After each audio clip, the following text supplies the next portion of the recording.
Ya, ada lagi. Sepeninggal Al-Ustadz Ahmad Sukino, karena kemarin tidak bisa takziah, sehingga selang sampai beberapa bulan masih banyak yang berziarah ke makam beliau. Di sana para takziah sholat jenazah di dekat makam beliau. Apakah ada tuntunannya sholat jenazah yang seperti itu?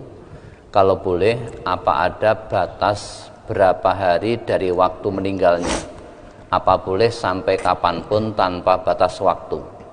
Juga kalau tidak bisa takziah langsung, apa boleh sholat jenazah gaib dari rumah? Nah, ini lagi-lagi sependek yang sudah kami ketahui berdasarkan hadis dari Nabi Muhammad SAW.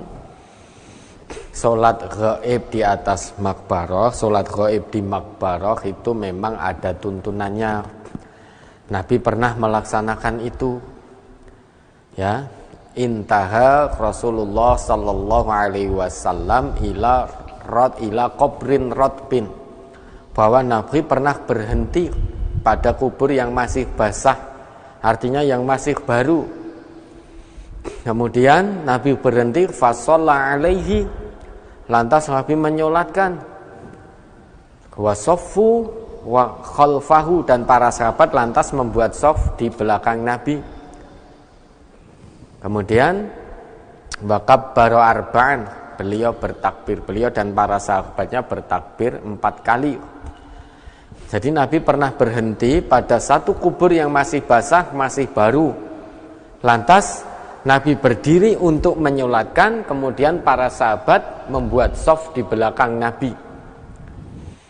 Lantas beliau dan para sahabatnya itu bertakbir 4 kali. Ini sholat gaib di makbarah. Nabi juga pernah sholat gaib di makbarah setelah mayit itu dikubur 3 hari.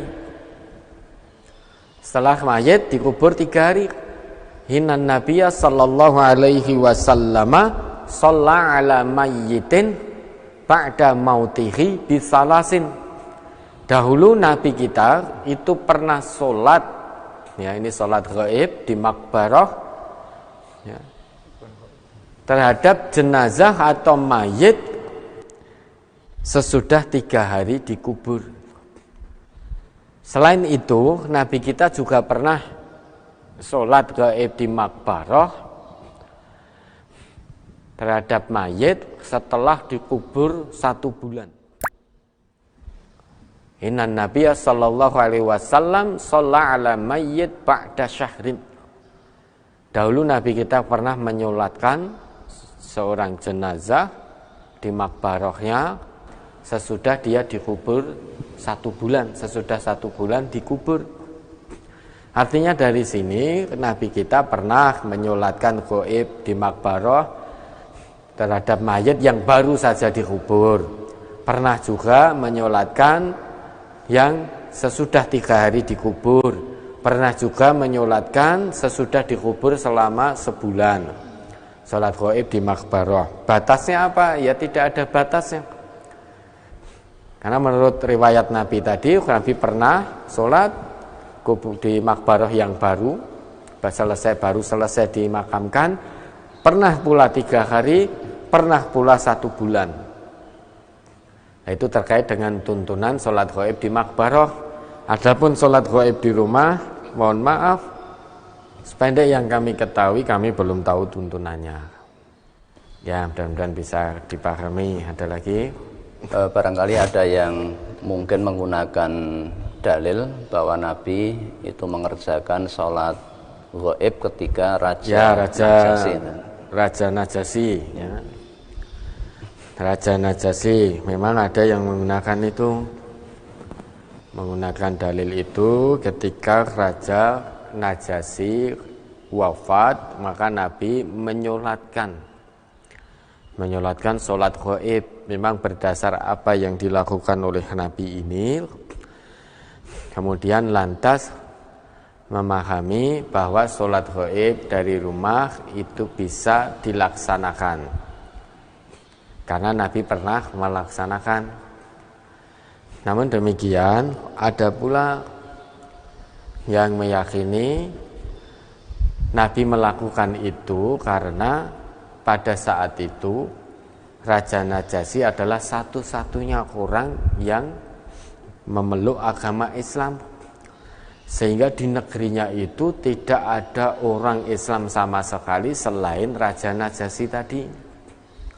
Nah, maka ketika Raja Najasyi wafat, maka salah satu haknya sebagai seorang muslim adalah disolatkan. Karena di seluruh negerinya tidak ada orang Islam selain rajanya tadi, maka tidak ada yang menyolatkan. Oleh karenanya tidak ada yang menyolatkan, maka kemudian Nabi dan sahabat-sahabat menyolatkan secara gaib. Karena di negerinya, di kerajaan Najasyi pada waktu itu yang Islam hanya rajanya. Tidak ada orang Islam selain rajanya. Ya kurang lebih begitu. Jadi mohon nanti kami diluruskan kalau ternyata ada ketidakpasan dalam penjelasan ini. Ada ahlul ilmi yang mengatakan berpendapat begitu. Karena salah satu hak orang muslim ketika meninggal, salah satunya adalah disolatkan. Karena tidak ada satupun orang Islam di negeri tersebut, maka lantas Nabi dan sahabat mendirikan sholat gaib dari jauh, tidak di makbaroh raja tersebut, tidak. Nah, kalau ternyata sudah ada orang Islam yang lain menyolatkan, maka ini menjadi fardu kifayah, bukan fardu ain. Ini menjadi fardu kifayah. Karena ini fardu kifayah, kalau sudah ada yang menyolatkan, maka ada yang memahami bahwa cukup yang namanya sholat gaib itu di makbaroh. Ya, mudah-mudahan ini bisa dipahami. Ada lagi, sehingga tidak perlu diperdebatkan, tidak perlu dipertentangkan. Kalau panjenengan belum berkesempatan, nanti kalau sudah punya kesempatan, dimudahkan oleh Allah untuk ziarah ke makam beliau, ya nanti ketika ziarah sholat di situ, sholat gaib di situ. Ada lagi? Berikutnya, saya bekerja di